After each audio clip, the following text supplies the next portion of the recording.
और अपना पाक सल्लल्लाहु अलैहि वसल्लम पढ़ने के लिए मैं दावत सुबह देने जा रहा हूँ।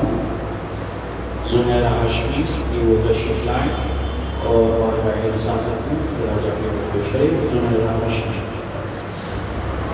अस्सलामु अलैकुम। आप सब एक बार दरूद शरीफ पढ़ लें। अल्लाहुम्मा सल्ली अला सय्यिदिना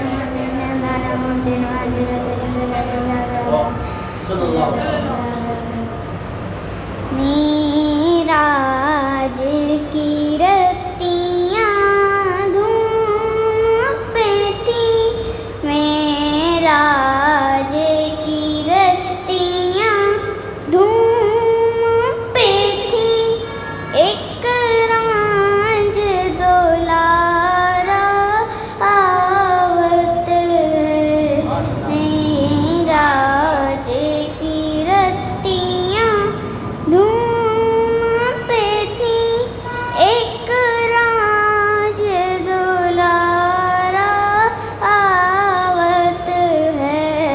लौलाख का सहरा सरसोद, लौलाख का सहरा सरसोद, वो अहमद प्यारा आवत है, वो अहमद प्यारा आवत है। जिब्रील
का जलवा गालन में, वल वज्र का जलवा गालन में, वो अर्श का तारा आवत है, वो अर्श का तारा आवत है। मेराज की रतियाँ धूम पे थी, मेराज की रतियाँ धूम पे थी, एक राज दुलारा आवत है।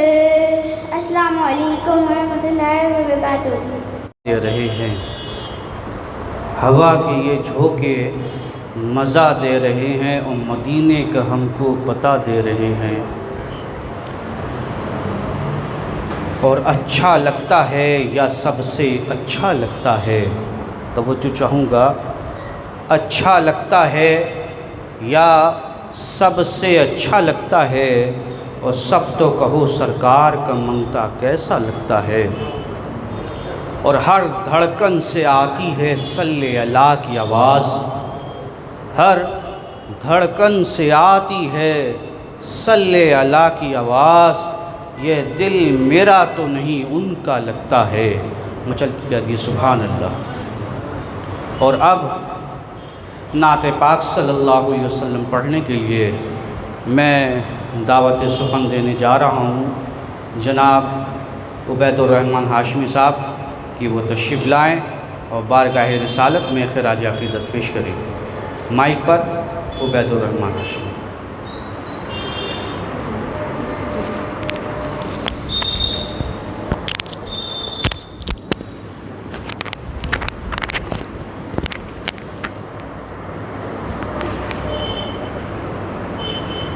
अस्सलामु अलैकुम वरहमतुल्लाहि वबरकातुहू। आप सभी लोग एक बार दरूद शरीफ पढ़ लीजिए। अल्लाहुम्मा सल्ली अला सय्यदना शफीना हबीबना व मौलाना मुहम्मदिन व बारिक वसल्लम सल्लु अलैहि सल्लल्लाहु अलैहि या रसूलुल्लाह सल्लल्लाहु अलैहि वसल्लम। ज़माने भर की नज़रों में वो रुसवा हो नहीं सकता, ज़माने भर की नज़रों में वो रुसवा हो नहीं सकता, ज़माने भर की नज़रों में वो रुसवा हो नहीं सकता। नबी कह दे जिसे ऊंचा वो नीचा हो नहीं सकता, नबी कह दे जिसे ऊंचा वो नीचा हो नहीं सकता। कटा कर सर को अपने दे दिया इस्लाम की खातिर, कटा कर सर को अपने दे दिया इस्लाम की खातिर। किसी नाना का अब ऐसा नवासा हो नहीं सकता, किसी नाना का अब ऐसा नवासा हो नहीं सकता। हर एक ज़र्रा ज़मीन करबला का झूम कर बोला, हर एक ज़र्रा ज़मीन करबला का झूम कर बोला। कोई बच्चा अली असगर के जैसा हो नहीं सकता, कोई बच्चा अली असगर के जैसा हो नहीं सकता। ज़मीने हिंद में लाखों हज़ारों बादशाह गुज़रे, ज़मीने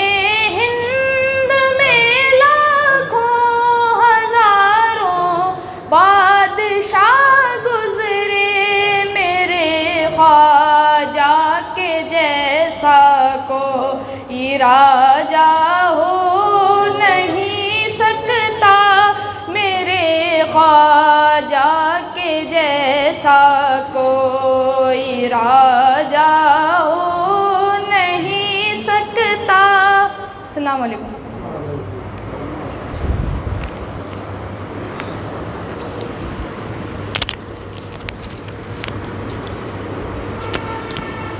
सुभान अल्लाह सुभान अल्लाह। अभी आपके सामने उबैदुर रहमान हाशमी नाते पाक सल्लल्लाहु अलैहि वसल्लम पढ़ने की सआदत हासिल कर रहे थे, और अब मैं बिला ताख़ीर एक ऐसी छोटी बच्ची को आपके रूबरू कर रहा हूँ जिनसे मेरी मुराद माहिरा हाशमी, वो तशरीफ़ लाएँ और बारगाह रिसालत में खराज अक़ीदत पेश करें। माइक पर माहिरा हाशमी।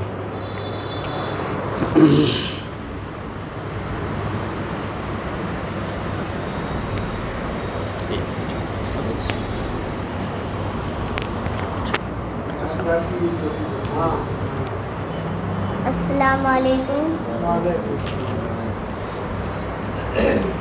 या रसूल अल्लाह या हबीब अल्लाह या रसूल अल्लाह या हबीब अल्लाह या रसूल अल्लाह या हबीब अल्लाह। मेरी उल्फत मदीने से यूं ही नहीं, मेरे आका का रोज़ा मदीने में है। या रसूल अल्लाह या हबीब अल्लाह या रसूल अल्लाह या हबीब अल्लाह। फिर मक्का में उम्रा करना था सो कर लिया, जिस कदर उस कदम भरना था भर लिया, जिस कदर उस कदम भरना था भर लिया। अब मदीने से दूरी गवारा नहीं, आशिकों का तो काबा मदीने में है। या रसूल अल्लाह या हबीब अल्लाह या रसूल अल्लाह या हबीब अल्लाह। अस्सलाम वालेकुम।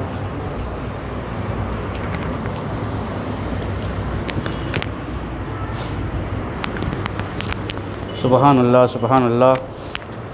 अभी आपके सामने माहिरा हाशमी नाते पाक सल्लल्लाहु अलैहि वसल्लम पढ़ने की सआदत हासिल करेंगे, और बिला ताख़ीर में वक्त को देखते हुए हुजूर वाला से गुजारिश करूँगा कि वो माइक पर तशरीफ़ लाएँ, और उनके आने से कब्ल में दो शेर पेश करना चाहता हूँ कि नाम मोहम्मद सल्ले अला, आँखों की ठंडक दिल की जिला। नाम मोहम्मद सल्ले अला, आँखों की ठंडक दिल की जिला। आओ उनका ज़िक्र करें, आओ उनका ज़िक्र करें, जो हैं दाफ़े रंजो बला, जो हैं दाफ़े रंजो बला। और जिनको उनका क़ुर्ब मिला है, जिनको उनका क़ुर्ब मिला है, रातों को उठकर रोते हैं। जिनको उनका क़ुर्ब मिला है, रातों को उठकर रोते हैं, और रहमत आलम ख्वाब में आकर उनको तसल्ली देते हैं। रहमत आलम ख्वाब में आकर उनको तसल्ली देते हैं। और मैं बिला ताख़ीर हुज़ूर वाला से गुजारिश करूँगा कि वो माइक पर तशरीफ़ लाएँ और हम सामाइन के क़ुलूब को नूर मुशल्ला करें। आइए इनका इस्तक़बाल नारे तकबीर नारे रिसालत से करते हैं। नारे तकबीर, नारे तकबीर, नारे रिसालत, नारे रिसालत, ज़िक्र शोहदाए करबला। सुभान अल्लाह।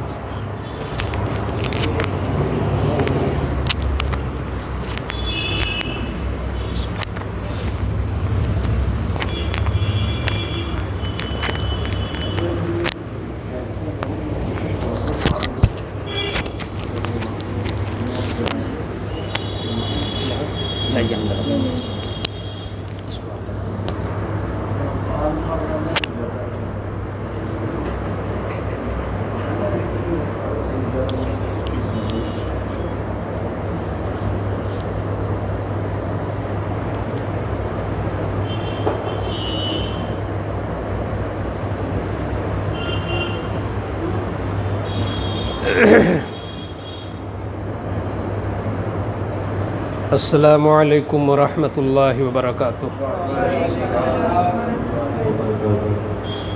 अल्हम्दुलिल्लाहि कफ़ा व सलामुन अला इबादिहिल्लज़ीना इस्तफ़ा, अम्मा बअद। फ़अऊज़ु बिल्लाहि मिनश शैतानिर रजीम। बिस्मिल्लाहिर रहमानिर रहीम। वसयुजन्नबुहल अत्क़ल्लज़ी युअती मालहु यतज़क्का वमा लिअहदिन इन्दहु मिन निअमतिन तुज्ज़ा इल्ला इब्तिग़ाअ वज्हि रब्बिहिल अअला वलसौफ़ यर्दा। सदक़ल्लाहु मौलानल अज़ीम व सदक़ रसूलुहुन नबियुल अमीनुल करीम व नहनु अला ज़ालिका लमिनश शाहिदीन वज़्ज़ाकिरीन वल्हम्दुलिल्लाहि रब्बिल आलमीन। मुसलसल 10 रोज़ा अज़ीमुश्शान तक़रीबात की आज ये तीसरी तक़रीब में हम सब लोग शिरकत की सआदतें हासिल कर रहे हैं। आज मेरा मौजू है ख़ुसूसियत के साथ वो अज़ीम हस्ती और वो अज़ीम ज़ात जिस पर तमाम अहले सुन्नत वल जमात के मुताखिरीन मुतक़द्दिमीन अगले और पिछले तमाम अकाबिर उलमा और तमाम मुहक्किकीन और जुमला मुफक्किरीन का इस पर इत्तिफ़ाक़ है कि नबियों के बाद रसूलों के बाद सबसे अज़ीम हस्ती सैयदना सिद्दीक़ अकबर की है। तो पहला बयान चूँकि तौहीद पर था और दूसरी तकरीर का उन्वान रिसालत, तौहीद और रिसालत जो दुनिया में लोगों को ये नेमत मिली तौहीद और रिसालत की, इस अज़ीम नेमत की हिफाजत और इसकी तबलीग में सैयदना सिद्दीक़ अकबर रज़ियल्लाहु ताला अन्हु की इतनी बड़ी क़ुरबानी है, इतनी बड़ी क़ुरबानी है कि हुज़ूर इरशाद फरमाते हैं कि दीन की तबलीग में जिसने जो भी क़ुरबानी पेश किया, ख़ास तौर पर माली शक्ल में, जिस सहाबी ने भी मुझ पर या दीन पर जो भी क़ुरबानी पेश की माली शक्ल में, मैंने उसका बदला दुनिया में दे दिया। मगर तन्हा सिद्दीक़ अकबर की वो ज़ात है कि उनका इतना एहसान है इस दीन पर कि अल्लाह ही क़यामत के दिन उन्हें अजर अता फ़रमाएगा। ये अल्लामा जलालुद्दीन सयूती ने अपनी किताब तारीख़ुल खुलफा में इस बात को नक़ल किया है, इस हदीस को जो मैंने मफ़हूम बयान किया कि जिनका भी एहसान मुझ पर है और हुजूर पर एहसान किया, हुजूर तो आईन ईमान ही हैं, तो अब यूँ कह सकते हैं कि दीन पर, मज़हब पर, इस्लाम पर जिसका एहसान है, मेरे हुजूर ने वो बदला अता फ़रमाया, मगर फरमाते हैं कि अबू बकर का इतना बड़ा एहसान है, इतनी बड़ी क़ुरबानी है कि मैं उसका बदला न दे सका, क़यामत के दिन अल्लाह उन्हें अता फ़रमाएगा। इससे आप अंदाज़ा लगा सकते हैं कि इस दीन की इशाअत में और हम गुनहगारों तक इतना पुराना दीन पहुँचने में कितना अजीम हिस्सा है सैयदना सिद्दीक़ अकबर का। तो इसलिए हमने उनकी ज़ात को आज मौजू बनाया है और उसी मुनासबत से मैंने जो आयतें पढ़ी हैं, तमाम मुफस्सिरीन का इत्तिफ़ाक़ है कि यह तीनों की तीनों आयतें वसयुजन्नबुहल अत्क़ल्लज़ी युअती मालहु यतज़क्का वमा लिअहदिन इंदहु मिन निअमतिन तुजज़ा इल्ला इब्तिग़ाअ वजहि रब्बिहिल अअला वलसौफ़ यरदा। ये इतनी आयतें, कितनी बड़ी हस्ती है, ये इतनी आयतें तन्हा उन्हीं की तारीफ़ में उतरी हैं। पहली आयत का मतलब है वसयुजन्नबुहल अत्क़ल्लज़ी युअती मालहु यतज़क्का, अनक़रीब जहन्नम से वो इंसान बहुत दूर रखा जाएगा जो सबसे बड़ा मुत्तकी है और जो अपना माल दीन की राह में इसलिए खर्च करता है ताकि उसका माल पाक हो जाए, सुथरा हो जाए।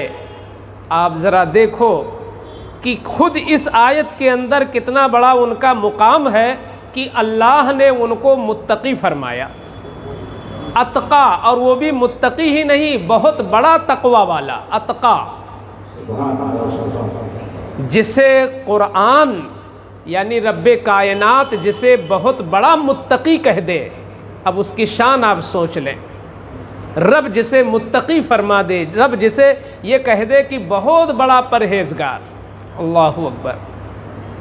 और आप तो अशरे मुबश्शरा में से हैं ही, वो 10 हस्तियाँ जिन्हें हुजूर ने नाम लेकर फरमाया, उनमें पहले नंबर पर आपका नाम है अबू बकरिन फिल जन्ना, उमरो फिल जन्ना, उस्मानो फिल जन्ना, अलीयो फिल जन्ना।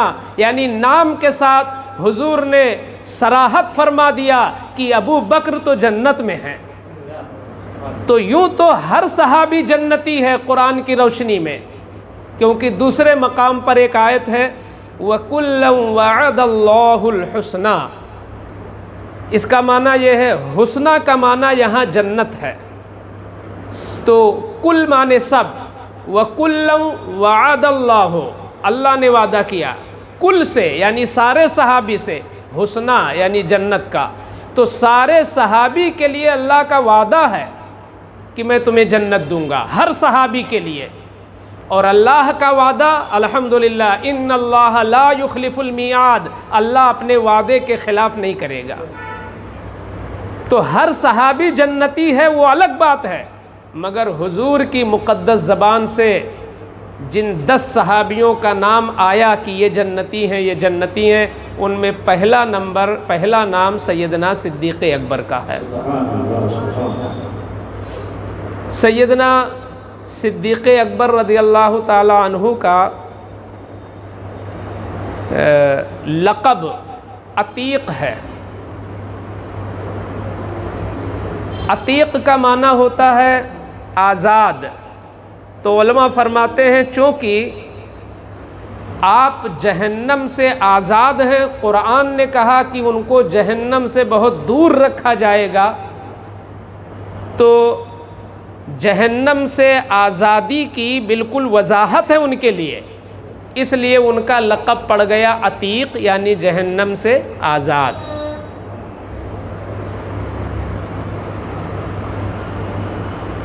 मेरे आका सल्लल्लाहु अलैहि वसल्लम की एक हदीस है, मसलो अहले बैती का सफ़ीनत नूह मन रकीबहा नजा वमन तखल्लफ़ अन्हा हलका। मेरी अहले बैत, मेरे घर वाले, इनकी मिसाल हज़रत नूह की कश्ती की तरह है। मेरे घर वालों की मिसाल यानी हसनैन करीमैन, मौला अली, फ़ातिमा ज़हरा और आप आगे जा सकते हैं अज़वाज मुतहरात, इनकी मिसालें क्या हैं? हज़रत नूह की कश्ती की तरह है कि उस ज़माने में जब हज़रत नूह ने कश्ती तैयार किया था अल्लाह के हुक्म से, और वो कश्ती जब समंदर में चली थी तो कायनात में वही बचा था जो कश्ती में बैठा था। और कोई कितना भी बड़ा हुनरमंद हो, कितना भी बड़ा मालदार हो, कितना भी बड़ा ताकतवर हो, अगर उस कश्ती में नहीं बैठा था तो वो गर्क हो गया था, वो हलाक हो गया था। तो हुजूर फरमाते हैं मेरी अहले बैत की शान उसी कश्ती की तरह है कि जो इनका दामन थामेगा वही निजात पाएगा। जैसे वहाँ हाल ये था कि जो कश्ती में बैठा था वही गर्क होने से बचा था, तो ऐसे ही मेरे अहले बैत का जो दामन थामेगा वही निजात पाएगा। तो चूँकि इस हदीस में हुजूर ने अपनी अहले बैत को और ख़ास कर हसनैन करीमैन, मौला अली, फ़ातिमा ज़हरा, क्योंकि इनके अहले बैत होने में कहीं से कोई शुबा ना कोई इख्तिलाफ है, इनके अहले बैत होने पर तो सबका इत्तेफाक है। तो ये हस्तियाँ तो आती ही हैं अहले बैत में। तो इनको हुजूर ने क्या फरमाया कि ये कश्ती नूह की तरह हैं। अब उलमा फरमाते हैं कि कश्ती बग़ैर मल्लाह के नहीं चलती, और हुजूर चूँकि आपकी बोली जामिअ बोली होती थी, आप जवामिउल कलिम खुद फरमाते हैं, ऊती तो जवामिउल कलिम, मेरी एक खुसूसियत यह है कि मेरी गुफ्तगू बड़ी जामे होती है, खुद आका फरमाते हैं। तो आप देखें कि जो चीज़ आप फरमा दें उसमें कई नुक्ते होते हैं। अपने घर वालों को फरमाया कि ये कश्ती की तरह हैं, तो जब वो खुद कश्ती हैं तो कश्ती को चलाने वाला कौन है? बग़ैर मल्लाह के कश्ती कितनी भी शानदार हो, बग़ैर मल्लाह के कश्ती नहीं चला करती। और अगर मल्लाह भी हो और कश्ती भी अच्छी हो, लेकिन अगर उजाला और रोशनी न मिले, आसमान से उसे रोशनी न हासिल हो, तो सख्त तारीकियों में मल्लाह क्या करेगा, कश्ती क्या करेगी, किस रुख पे जाएगी, मल्लाह कहाँ ले जाएगा? तो इसलिए जहाँ कश्ती की सेहत और मल्लाह की सेहत, वहीं पर रोशनी की भी ज़रूरत है। तो अब जब हुजूर ने अपने घर वालों को कश्ती कह दिया, तो अब हमें तलाशना होगा कि कश्ती के मल्लाह कौन लोग हैं। तो अब आओ इस मौके पर मैं सरकार आला हज़रत का एक शेर पेश करता हूँ। बयान फरमाते हैं ना उलमा कि हुजूर आला हज़रत के अशार या तो किसी आयत करीमा की तफसीर होते हैं, या तो किसी हदीस की वजाहत होती है, या तो किसी इस्लामी और तारीख़ी रिवायत की उसमें हिकायत होती है, किसी ख़ास वाक़े का उसमें बयान हुआ करता है। तो आला हज़रत का एक शेर है, अहले सुन्नत का है बेड़ा पार असहाबे रसूल। बेड़ा पार का माना होता है मल्लाह। तो अहले सुन्नत के मल्लाह कौन हैं? फरमाते हैं आला हज़रत, अहले सुन्नत का है बेड़ा पार असहाबे रसूल। हुजूर के जो सहाबा हैं वही अहले सुन्नत के बेड़ा पार हैं, वही अहले सुन्नत की कश्ती को चलाने वाले हैं। अहले सुन्नत का है बेड़ा पार असहाबे रसूल। नाव है और नज्म है इतरत रसूलुल्लाह की। अब इस चीज़ में सब जमा हो गया कि कश्ती कौन है, रोशनी कौन है और मल्लाह कौन है। तो मेरे आला हजरत ने ऊपर के मिसरे में मल्लाह को बताया और नीचे के मिसरे में कश्ती और रोशनी को बताया। तो फरमाते हैं अहले सुन्नत का है बेड़ा पार असहाबे रसूल, नाव है और नज्म है इतरत रसूलुल्लाह की। इतरत के माने ख़ानदान, तो हुजूर का ख़ानदान ये खुद कश्ती भी है रोशनी भी है, लेकिन इस कश्ती को चलाने वाले हुजूर के सहाबा हैं। तो अब चूँकि ये तकरीब ख़ासकर अहले बैत और ख़ासकर इमाम आली मकाम उनके रफ़क़ाए शहादत के लिए है, लेकिन रिश्ता बड़ा गहरा है, रिश्ता बड़ा गहरा है अहले बैत और सहाबा का। इतना गहरा रिश्ता है, इतना गहरा रिश्ता है कि कसम खुदा की हुजूर तक रसाई हो ही नहीं सकती। कोई कितना भी अहले बैत से मोहब्बत करे मगर सहाबा से बुग़्ज़ रखे तो हुजूर तक रसाई हो ही नहीं सकती, और सहाबा से मोहब्बत करे अहले बैत से नफरत रखे तो भी हुजूर तक रसाई नहीं हो सकती। ये दो रास्ते हैं और दोनों का की मंजिल मेरे आका हैं। अगर हुजूर तक पहुंचना है और हुजूर के वसीले से मौला तक पहुंचना है तो तुम्हें अपने एक हाथ में दामने सहाबा पकड़ना होगा और दूसरे हाथ से दामने अहले बैत थामना होगा। तो जिनका ये मेयार होगा वही हुजूर तक पहुंच पाएंगे, और जो हुजूर तक पहुंचेंगे वही अल्लाह तक पहुंचेंगे। तो इसलिए हम लोग एक तरफा गुफ्तगू नहीं करते। अहले बैत पर कमा हक़्क़हू गुफ्तगू आ रही है, मगर उन सहाबा में से चंद चीदा जिन्हें खुलफाए राशिदीन कहा गया, हम लोग खुलफाए राशिदीन के ज़िम्न में सारे सहाबा की तारीफ़ हो जाती है, चार चोटी के सहाबा का ज़िक्र होता है। तो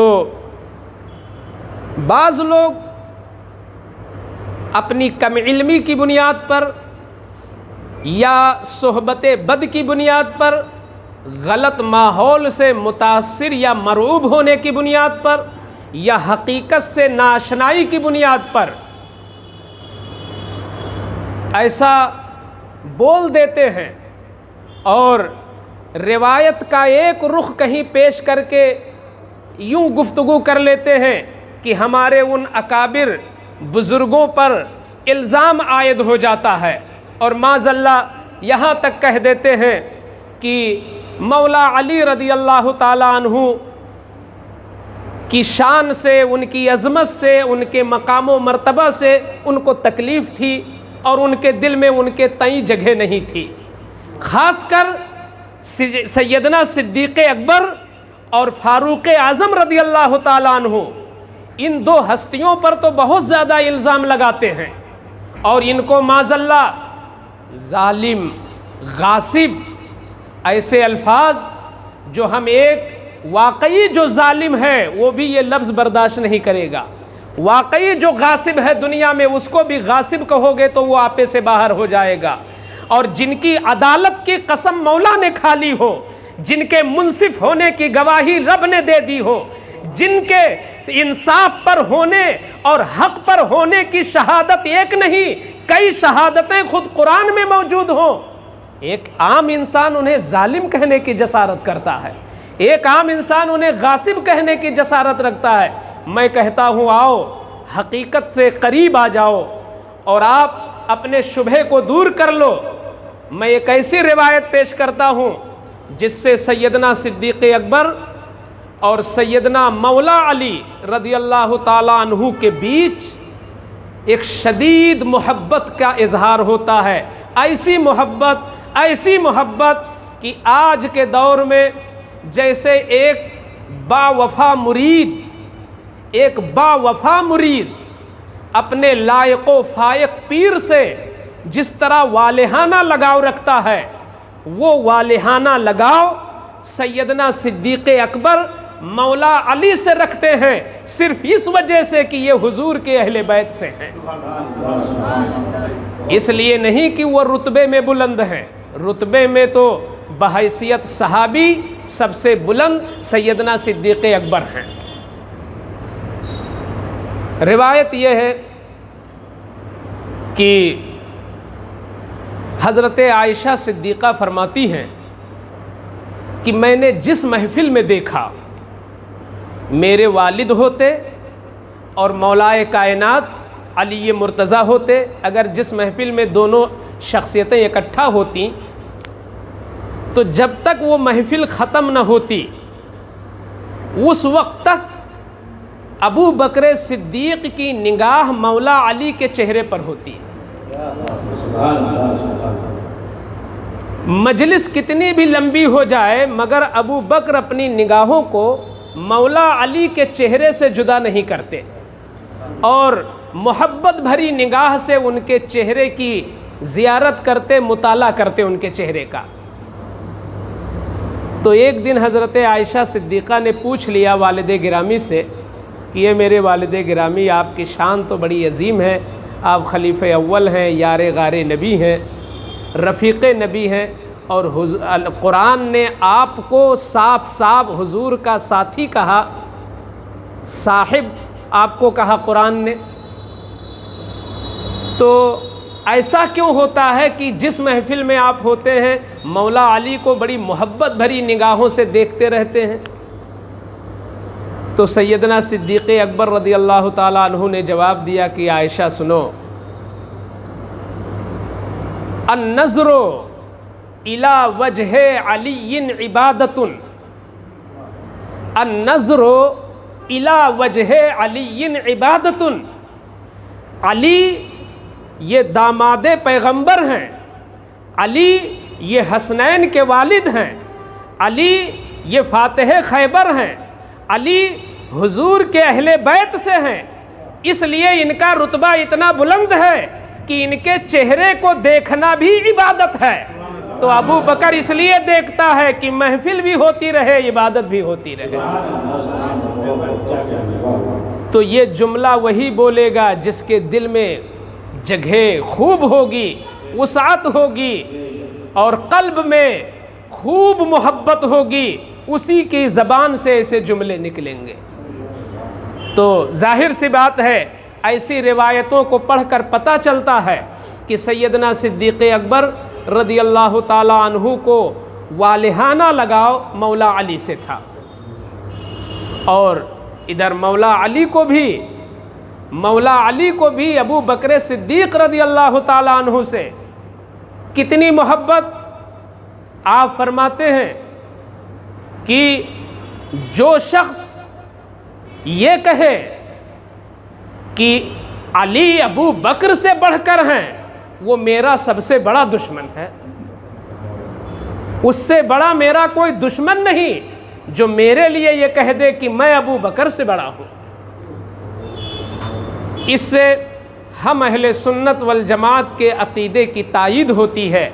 हम जो अक़ीदा रखते हैं यही इत्तिफ़ाक़ है कि जिस तरतीब से खिलाफत मिली है वही उनका दर्जा और रुतबा भी है, वही उनका दर्जा और रुतबा। जिस तरतीब से उनको खिलाफत मिली और दुनिया जिस तरतीब से उन्हें याद रखती है, अल्हम्दुलिल्लाह वही उनका दर्जा है, वही उनका रुतबा है। और फिर मर्ज़ी मौला ये थी कि बितरतीब खिलाफत चारों को मिले,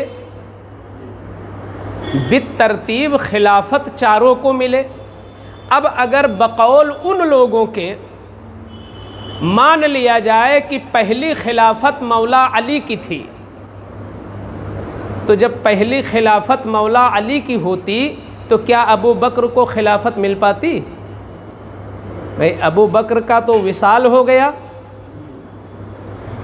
मौला अली की हयात रही, तो जब तक मौला अली की हयात रहती वो खिलाफत पे रहते, तो उन्हीं की ज़िंदगी में तो अबू बकर सिद्दीक़ का विसाल हो गया, फारूक़ आज़म की शहादत हो गई, तो फिर इन हस्तियों को तो खिलाफत नसीब ही ना होती, हो ही नहीं सकता था कि कोई और खलीफा बन जाए। सबसे आखिर में उन तीनों के बाद मौला अली का विसाल पाक हो रहा है, उनकी शहादत हो रही है। तो लिहाजा जब पहले नंबर पर हज़रत सैयदना सिद्दीक़ अकबर का विसाल हुआ, फिर फारूक आज़म की शहादत हुई, फिर उस्मान गनी की शहादत हुई, फिर मौला अली की शहादत हुई। तो ये खुद बता रही है, ये ऐसी हकीकत है जिसका इनकार नहीं किया जा सकता कि अगर मौला अली को खिलाफत पहले नंबर पर मिलती, ये तीनों हस्तियां महरूम रह जाती और खलीफा बन ही नहीं सकती थी। सैयदना सिद्दीक़ अकबर रज़ी अल्लाह ताला अन्हु की एक शान ये है कि एक दिन मेरे हुजूर ने एक हदीस इरशाद फरमाई, वहाँ अबू बकर भी थे और दीगर सहाबा भी हाजिर बारगाह नबूवत थे। तो हुजूर मिजाज शरीफ में थे और आका ने एक हदीस इरशाद फरमाई, मा नफ़अनी मालो अहदिन मा नफ़अनी मालो अबी बकर। मुझे से मुराद दीन इस्लाम, यानी दीन इस्लाम को जितना नफ़ा अबू बकर के माल से हुआ है, किसी के माल से उतना नफ़ा हुआ ही नहीं है। ये कोई मामूली तमगा नहीं था अबू बकर के लिए, ये बहुत बड़ी उनकी सआदत थी कि सैयदुल कौनैन महबूब रब्बुल मशरिक़ैन वल मग़रिबैन भरी महफिल में ऐसी वाज़ेह तारीफ़ कर रहे हैं कि किसी के माल से दीन इस्लाम को वो नफ़ा नहीं हुआ, वो भला नहीं हुआ जो अबू बकर के माल से हुआ। तो इस हदीस को सुनकर अबू बकर को खुश होना चाहिए, मगर तारीख़ुल खुलफ़ा किताब बड़ी मोतबर किताब है अल्लामा जलालुद्दीन सयूती की, जिनको 100 मरतबा हुजूर की ज़ियारत हुई है। ऐसे बुज़ुर्ग हैं अल्लामा जलालुद्दीन सयूती, इतने बड़े आशिक़ रसूल। इस हदीस को जब सुना अबू बकर सिद्दीक़ ने तो अक्ल ये कहती है कि खुश हो जाना चाहिए, चेहरे पे निखार आ जाना चाहिए, मगर अबू बकर सिद्दीक़ कैसे आशिक़ थे, रोने लगे ये सुन करके। सारे सहाबा हैरत में हैं कि तारीफ़ हो रही है हुजूर के मुँह से। और यहीं से एक और हमें सबक मिल गया। बाज़ लोग कहते हैं मुँह पे तारीफ़ नहीं करनी चाहिए, तो ये बिल्कुल कोई कानून नहीं है कि किसी की नहीं करना चाहिए, उसकी नहीं करना चाहिए जिसके तकब्बुर में मुब्तला होने का ख़तरा हो। हौसला अफजाई के लिए कर सकते हैं, दिल बढ़ाने के लिए कर सकते हैं, जैसे कि हुजूर ने अबू बकर की तारीफ़ की, और हुजूर की ज़िंदगी हमारे लिए उसवे हसना है। तो सैयदना सिद्दीक़ अकबर रोने लगे। मेरे आका ने फरमाया, अबू बकर बड़ी हैरत की बात है, मैंने तारीफ़ किया तो तुम रो रहे हो। तो कहते हैं हुजूर तारीफ़ तो आपने फरमाई है, मगर मैं जिस दर्जे का आशिक़ हूँ आपका, उसके एतबार से इसमें थोड़ी दूरी महसूस हो रही है जो आपने तारीफ़ की है। जो आपने जुमला इरशाद फरमाया है, मैं जितना आपका दीवाना हूँ उसके हिसाब से इसमें दूरी लग रही है। मेरे आका फरमाते हैं क्या हुआ? तो अर्ज़ करते हैं या रसूल अल्लाह, आपने ये कह दिया कि अबू बकर के माल से, तो जो माल मेरे घर में है उसको आपने मेरी तरफ मंसूब कर दिया। आपने ये कह दिया अबू बकर के माल से दीन का बहुत बड़ा फ़ायदा हुआ, तो उस माल की निस्बत आपने मेरी तरफ कर दिया।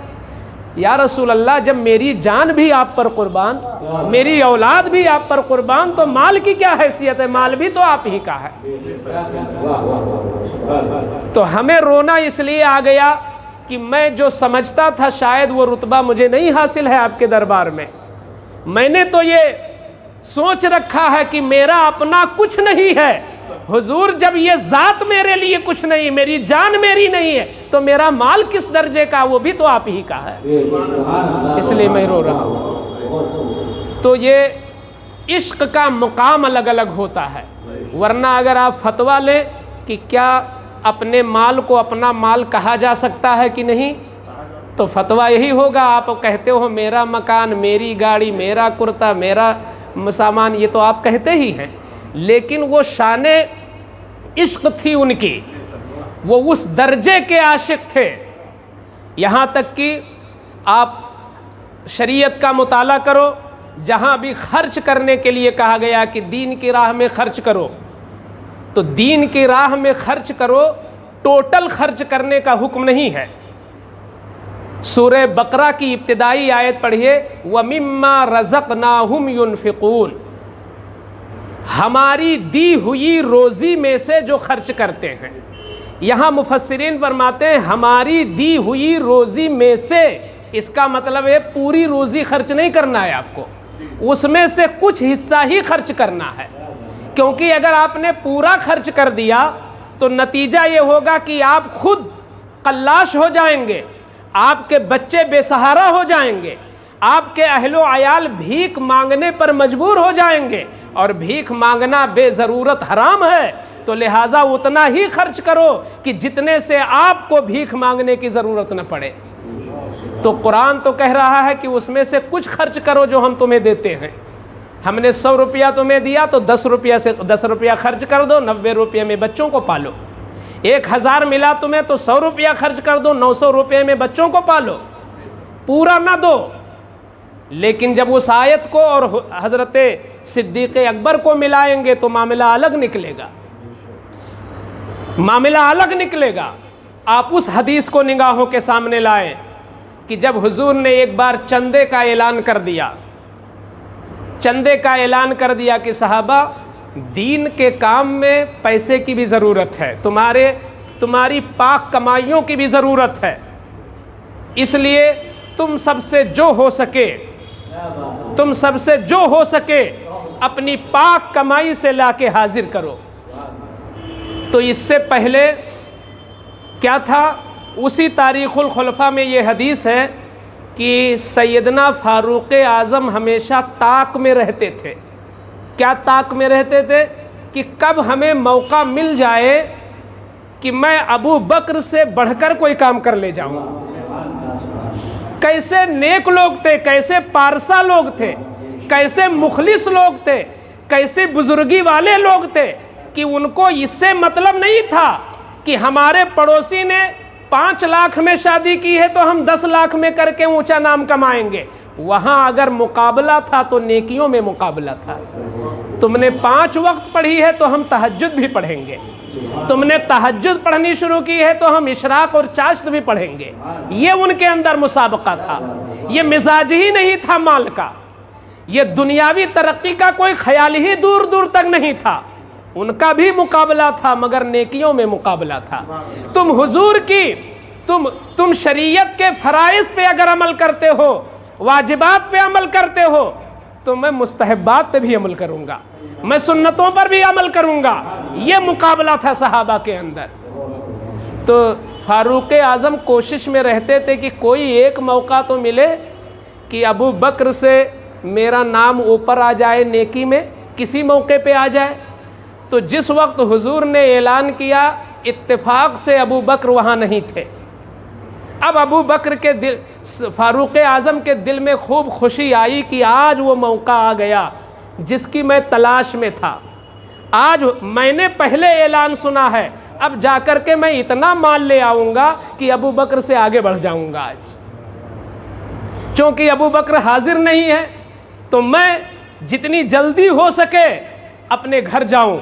तो फ़ौरन घर गए और घर जाने के बाद उनकी सबसे बड़ी यही सखावत थी फ़ारूक़ आज़म की।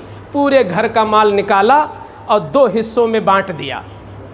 कहा कि ए बच्चों, एक हिस्सा तुम्हारा है, एक हिस्सा दीन के लिए है। पूरे घर का टोटल माल आधा किया, निस्फ किया और ले करके बारगाह रिसालत में पहुंच गए। अंदर से ये खुशी थी कि आज तो अबू बकर से मेरा नाम ऊपर आएगा। और नेकियों में बढ़ने की कोशिश करना ये मायूब नहीं है, ये मुस्तहसन है, ये महमूद चीज़ है, ये अच्छी चीज़ है कि नेकियों में बढ़ने की कोशिश की जाए। तो फ़ारूक़ आज़म रज़ियल्लाहु ताला अन्हु जब अपने घर का आधा माल ले कर के पहुँचे तो दिल में यही खुशी थी कि आज तो वो मौका मिल गया, अल्हम्दुलिल्लाह। वहाँ उतारा सामान और पीछे मुड़ के देखा तो अबू बकर बिल्कुल बोझल थे, सारा सामान लेके आ रहे थे। अपना सामान उतारा बारगाह रिसालत में, मुड़ के देखा तो अबू बकर सिद्दीक भी आ रहे हैं। जब उन्होंने अपना असासा उतारा और उसे खोला तो देखा सुई और तागा भी उसी में मौजूद था। जो घर की सबसे छोटी चीज होती है वो भी उसी में मौजूद थी। तो मेरे आका ने मुस्कुरा के फरमाया, मा तरकता लि अहलिका मा अबक़ैता लि अहलिका, ऐ अबू बकर अपने अहल के लिए क्या छोड़ा तुमने, अपने बच्चों के लिए घर में क्या छोड़ा, क्योंकि तुम्हारा ये असासा बता रहा है कि जब सुई और तागा भी आ गया तो अब क्या घर में होगा। तो हुजूर ने पूछा बच्चों के लिए क्या छोड़ा। तो अबू बकर का ये आशिकाना जवाब, जब तक चांद की चांदनी रहेगी, सूरज की रोशनी रहेगी, समंदर की लहरें रहेंगी, उस वक्त तक इसका कोई जवाब नहीं हो सकता, ऐसा आशिकाना जवाब देते हैं। और उनसे बड़ा कोई मुतवक्किल नहीं हो सकता, उनसे बड़ा अल्लाह पर कोई तवक्कुल करने वाला हो ही नहीं सकता। अर्ज करते हैं या रसूल अल्लाह, मा अबक़ैतु लि अहलिका शैआ इल्लल्लाह व रसूला, मैंने बच्चों के लिए कुछ नहीं छोड़ा, हाँ अल्लाह और रसूल की मोहब्बत छोड़ी है। नारे तकबीर, नारे तकबीर, नारे रिसालत, सहाबा। तो वो उस दर्जे के आशिक थे कि उनका हुक्म ही अलग था। कुरान में हम जैसों को ये इस पर अमल करने को नहीं कहा गया है। हम अमल नहीं कर सकते क्योंकि हमारे तवक्कुल में वो पावर ही नहीं है। कितने लोग हैं कि जज्बात में भारी चंदे का ऐलान करके देते ही नहीं हैं। तो हम तो उस ज़माने में जी रहे हैं, हम उस ज़माने में जी रहे हैं।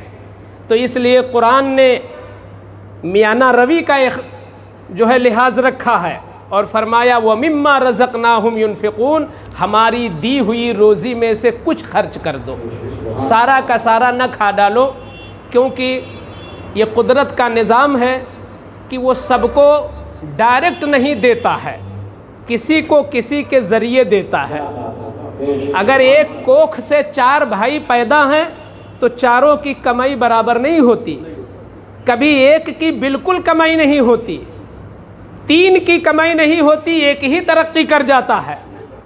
तो अल्लाह का ये करम है उस पर, अल्लाह चाहता है कि वो तेरा तो है नहीं, है उन्हीं तीनों भाइयों का, मगर तू अपने हाथ से दे दे ताकि तू सवाब का मुस्तहिक हो जाए। वरना तो मेरी कुदरत ये थी कि मैं तुझे गरीब रखता, उन्हें अमीर कर देता, मगर मैंने तुझे देकर तुझसे दिलवा रहा हूँ ताकि तू जन्नत का भी हकदार हो जाए।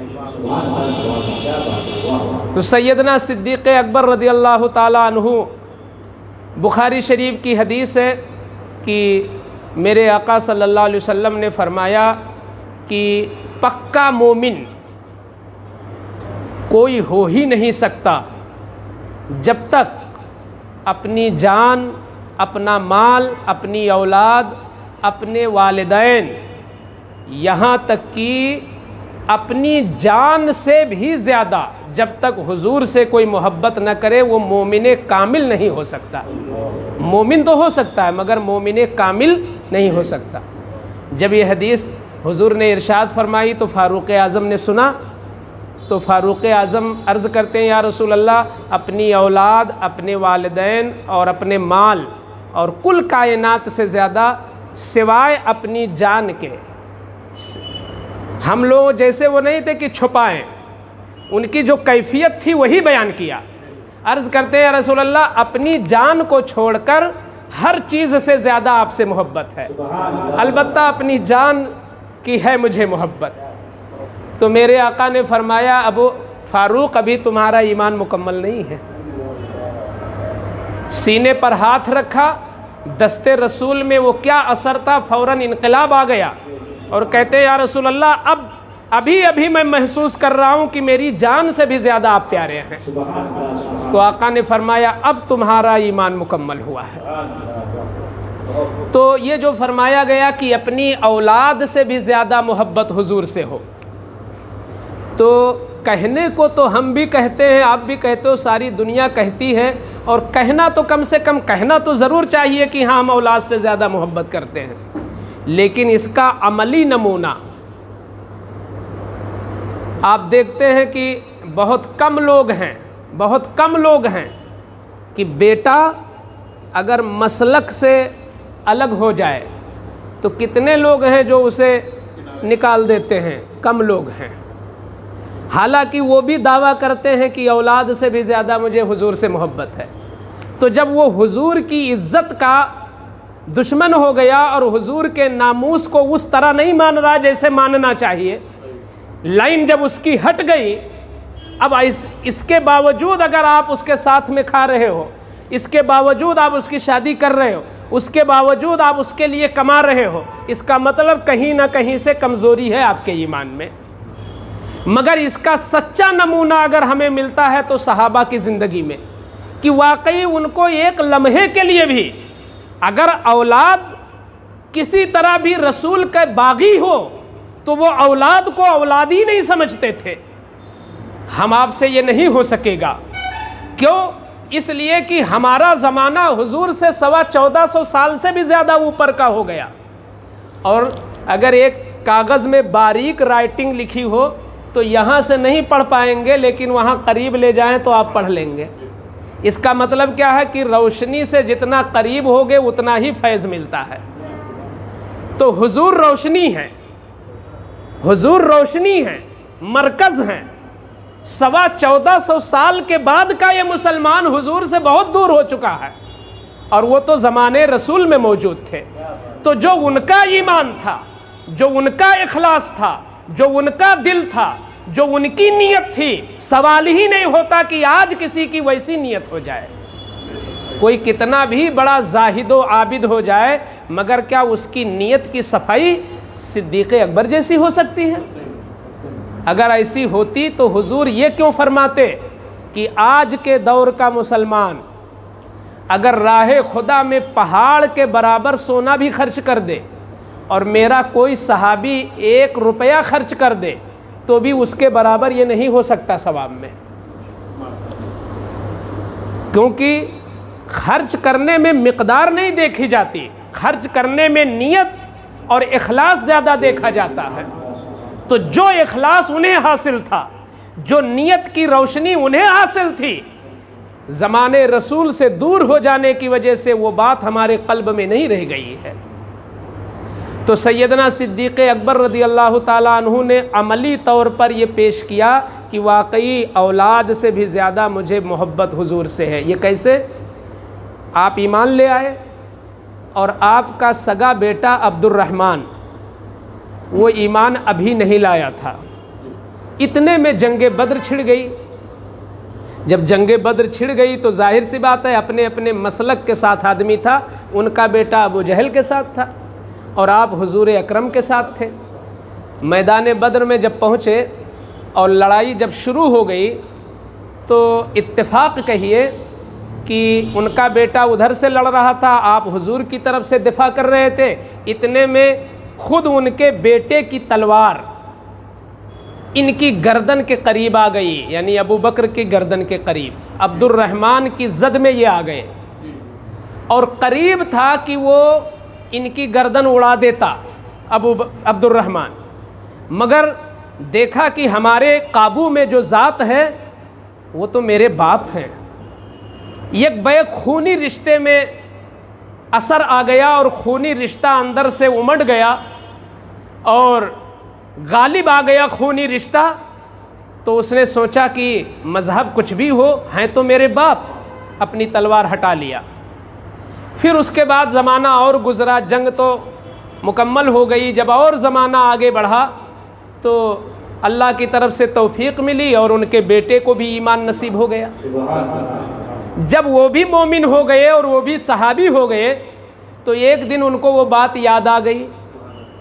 देखा कि वालिदे गिरामी आज खुश हैं तो उसका तज़किरा शुरू कर दिया और कहने लगे कि ये मेरे अब्बू जान, क्या आपको वो याद है जब मैं जंगे बद्र में आपकी तरफ नहीं था तो आप मेरी तलवार की जद में आ गए थे, कोई चीज़ नहीं थी जो आपको बचा लेती खूनी रिश्ते के सिवा। मैंने खूनी रिश्ते की बुनियाद पर छोड़ दिया था, वरना उस दिन इतना बड़ा हादसा हो जाता। तो अबू बकर बैठे थे, मारे जोश के उठ के खड़े हो गए। कहते हैं अब्दुर्रहमान, अबू बकर के नज़दीक अगर कोई रिश्ता है तो मुस्तफ़ा का रिश्ता है। मैं खूनी रिश्ते को पैर से मसल देता हूँ रिश्ते मुस्तफ़ा के सामने। तुम मेरी नस्ल से हो, मेरे नुतफ़े से पैदा थे, वो अलग बात है, मगर चूंकि तुम उस वक्त तक ईमान नहीं लाए थे, तो ईमान ना लाने की वजह से तुम हुजूर की गुलामी में नहीं जुड़े थे। इसलिए अगर इसका उल्टा होता कि तुम्हारी गर्दन पर मेरी तलवार आती और मैं पहचानता कि अब्दुर्रहमान है, तो मैं और तेजी करता तुझे मारने में, और दुनिया को यह सबक सिखा देता कि अबू बकर वो आशिक है जो रिश्ते मुस्तफ़ा के सामने अपने औलाद के रिश्ते को भी कोई तरजीह नहीं देता है। तो जो इश्क वहाँ का था, हम उनका जिक्र करके ही अपने अंदर रोशनी और जला पैदा कर सकते हैं। उनकी मोहब्बत लाकर, उनका जिक्र लाकर, वो इतने बड़े आशिक थे कि जब विसाल का वक्त आया तो अपनी बेटी, चूँकि आयशा सिद्दीक़ा हुजूर की सबसे चहीती, सबसे महबूबा बीवी हज़रत आयशा ही थी, सबसे कम उम्री की बुनियाद पर नहीं थी। वो आयशा सिद्दीक़ा जो हुजूर से करीब थी, वो कम सिनी की बुनियाद पर नहीं थी, वो अपने इल्म और अपनी अक्ल और अपने तक़वा की बुनियाद पर थी। जो इल्म हज़रत आयशा के पास था, बड़े बड़े सहाबियों को वो चीज़ नहीं हासिल थी। जब कोई अहम मैटर आता किसी मामले में कि इसका हुक्म क्या होना चाहिए, जायज़ कि नाजायज़, हलाल कि हराम, क्या हुक्म होना चाहिए, जब बड़े बड़े सहाबा फंस जाते किसी मैटर में, तो आयशा सिद्दीक़ा के पास जाते कि उनसे पूछ लो हुजूर का हुक्म क्या था इस सिलसिले में। इतनी बड़ी आक़िला, इतनी बड़ी मुहद्दिसा, इतनी बड़ी मुफ्तिया, इतनी बड़ी इल्म वाली हज़रत आयशा सिद्दीक़ा थी। तो चूँकि उनसे दीन का बड़ा काम हुआ आयशा सिद्दीक़ा से, तो आयशा सिद्दीक़ा सबसे करीबी थी। तो एक दिन वालिद गिरामी जब हुजूर का विसाल हो गया, आप खिलाफत पर आए, और 2 साल कुछ महीना जब खिलाफत के हो गए और आपका ख़ुद वक्त आ गया करीब, तो जान गए, जब एक आम मोमिन भी कभी कभी आसार से समझ लेता है मेरा वक्त करीब है, तो वो तो बात ही अलग थी। हज़ारों गौसो कुतुब मिलकर भी सहाबी के बराबर नहीं हो सकते हैं। तो सैयदना सिद्दीक़ अकबर समझ गए कि अब वक्त करीब है।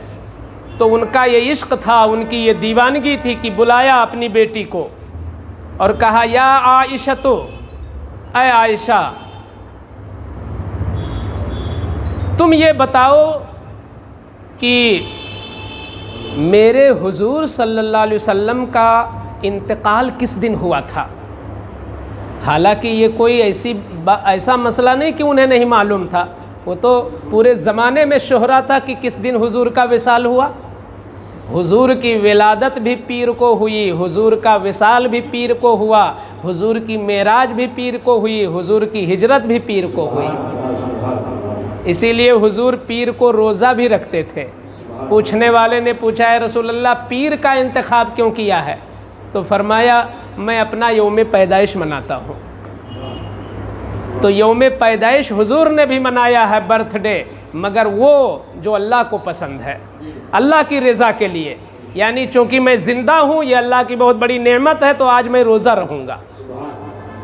हम लोगों को भी चाहिए कि यही अंदाज़ अपनाएं कि आज हमारा यौम पैदाइश है तो हम इतनी रकात नफल पढ़ेंगे, आज हम इतने बार दुरूद शरीफ पढ़ेंगे, आज हम इतने गरीबों को खिलाएंगे। वो चीज़ें हमें हटा देना चाहिए जो अल्लाह और रसूल की रज़ा से बाहर हों। तो सरकार दो आलम सल्लल्लाहु अलैहि वसल्लम के लिए पूछा उन्होंने कि आयशा बताओ हुजूर का इंतकाल विसाल किस दिन हुआ था। ये इसलिए पूछा कि उनके मुँह से सुन लें, वरना ख़ुद तो मालूम ही था। तो उन्होंने अरबी में जवाब दिया, तो उफ़िया रसूलुल्लाह सल्लल्लाहु अलैहि वसल्लम यौमल इस्नैन। ऐ मेरे वालिद गिरामी, हुजूर का इंतकाल, हुजूर का विसाल पाक पीर को हुआ था। व अलैहि सलासतो अस्वाबिम 20, और जब आपका विसाल हुआ तो उस दिन आपके जिस्म पर 3 कपड़े थे और तीनों का रंग सफ़ेद था। इतना उन्होंने जवाब दिया। जब इतना सुना तो आपका इश्क मचल गया और कहते हैं आयशा सुनो, मैं अल्लाह से दुआ मांगता हूँ कि मौला मुझे भी पीर ही के दिन मौत दे, ताकि इसमें भी हुजूर की सुन्नत अदा हो जाए। जो इंतकाल के दिन में भी ये पसंद ना करें कि किसी और के दिन इंतकाल हो, वो हुजूर का तरीक़ा कैसे छोड़ेंगे। वो जैसे एक आदमी को किसी चीज़ का सख्त नशा हो, सिगरेट का हो, गुल का हो, तंबाकू का हो, सख्त नशा हो कि गंदा है कि पाकीज़ा है, मुस्लिम है कि गैर मुस्लिम है, ये न देखे, जिसके पास भी मिले लेके खा ले। ऐसा नशा सहाबा को सुन्नत रसूल का होता था। कौन सी सुन्नत इल्म में आ जाए कि ये सुन्नत है तो उसे ज़रूर अदा करते थे। तभी तो सारी सुन्नतें महफूज हो गई, वरना तो सुन्नतें लोग भूल जाते, याद ही नहीं रहती, किताबों में कहाँ से आती। ये उन्होंने ज़िंदगी में उतारी और वही बुज़ुर्गों ने किताब में उतार दिया है। तो आयशा ने कहा कि ऐ मेरे अब्बूजान, पीर के दिन हुआ था, तो फरमाया कि मैं भी अल्लाह से दुआ करता हूँ कि पीर ही के दिन मेरा इंतकाल हो, और मैं वसीयत करता हूँ तुम लोगों को कि मुझे भी 3 ही कपड़ा पहनाना और तीनों का रंग सफ़ेद होना चाहिए। तो आयशा ने कहा क्यों? तो कहते हैं इसलिए ताकि कब्र में जब मुझे लिटाया जाए तो मेरा ईमान है, यकीन है कि जब तीसरा सवाल होगा हुजूर के बारे में तो मेरे आका वहाँ तशरीफ़ ज़रूर लाएंगे। तो मैं निज़ाम कुदरत के तहत तो लेटाया जाऊँगा, लेटा रहूँगा, हुजूर तशरीफ़ लाएंगे।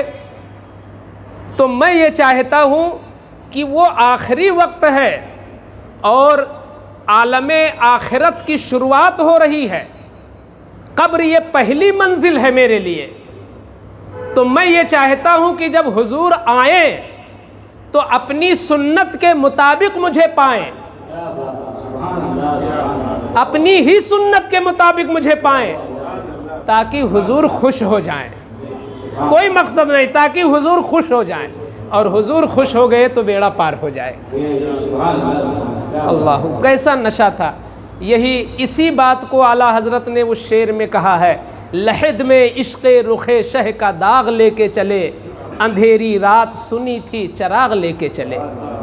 तो हुजूर की मोहब्बत उस अंधेरी रात के लिए चराग है। तो ये है सिद्दीक़ अकबर, ये है उनका फैज़ान। दीन पर जब हुजूर ने कह दिया कि उनका एहसान का बदला मैं न दे सका, तो उनकी जो शख्सियत है, उनके ज़िक्र का हक़ हम लोग कहाँ अदा कर सकते हैं। ये जो कुछ भी बयान हुआ वो समंदर का कतरा है। अल्लाह ताला इसी कतरे को कबूल फरमा ले और इस तकरीब के जुमला बानियान और जुमला ज़िम्मेदारान को फैज़ान सिद्दीक़ से माला माल फरमा दे। खुसूसन ये बानी इजलास मोहतरमुल मकाम हज़रत सैयद ग़ुलाम मुहियुद्दीन रहमतुल्लाह ताला अलैह और उनके बेटे हज़रत सैयद जावेद रहमतुल्लाह ताला अलैह, अल्लाह ताला इन्हें गरीक़ रहमत फरमाए और फैज़ान सिद्दीक़ी से उनके कब्र में रोशनी अता फरमा दे। आइए खड़े होकर सलात व सलाम।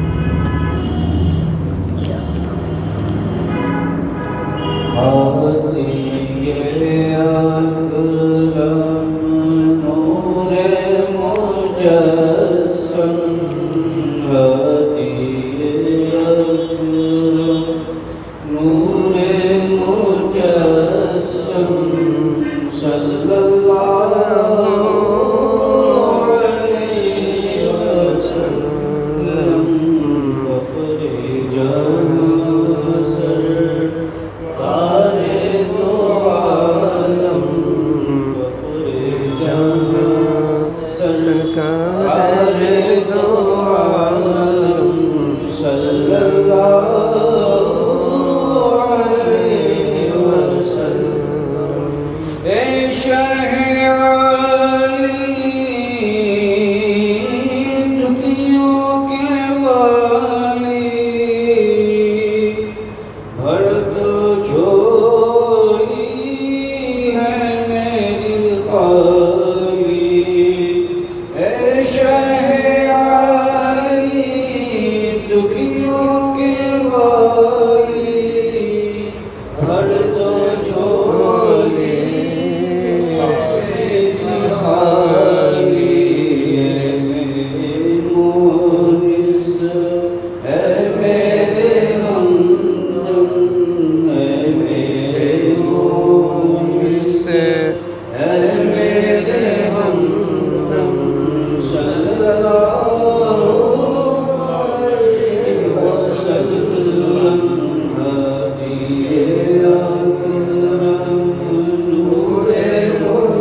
वस्सलामु अलैका या रसूलल्लाह व अला आलिहि व अस्हाबिहि शफीअल।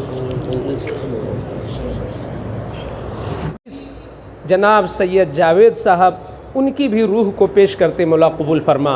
मौला इस खानवादे हाशमी के तमाम छोटे बड़े जिस कदर भी लोग दुनिया से तशरीफ़ ले गए हैं मौला, सबको बराबर इसका सवाब अता फ़रमा दे और सब के दर्जात में बुलंदियाँ अता फ़रमा दे। मौला हम तमाम हाज़रीन सामईन और जुमला मौजूदीन को करीम अहले बैत और शुहदाए करबला और जुमला सहाबा के फ़यूज़ व बरक़ात से हमें माला माल फ़रमा दे। ए मौला हमारी जिस्मानी और रूहानी तकालीफ़ का इज़ाला फ़रमा दे, हमारे ईमान में क़ुव्वत अता फ़रमा, हमारे आमाल में इखलास अता फ़रमा और हमारे वक्त में बरकत अता फ़रमा। व सल्लल्लाहु तआला अला खैरि खल्क़िही व अला आलिहि व अस्हाबिही अजमईन बिरहमतिका या अरहमर राहिमीन बिहक़्क़ि ला इलाहा इल्लल्लाह।